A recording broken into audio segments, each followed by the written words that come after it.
Hey everybody, welcome back to the channel. Again, I'm Uncle Nate here with Ayden my shirt. Thanks for coming back. This is just the highlights from our race yesterday at Hobe Sound. We had 2 heats and a main. You can see from most of the footage, they're pretty physical races, a lot of pushing and shoving for the first race of the year.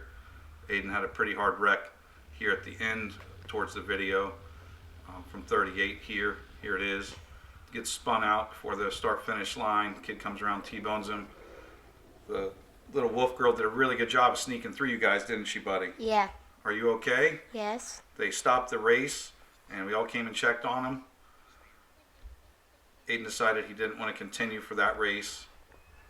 We always have the kid's safety in mind before anything. Most important. Back on the track for the main.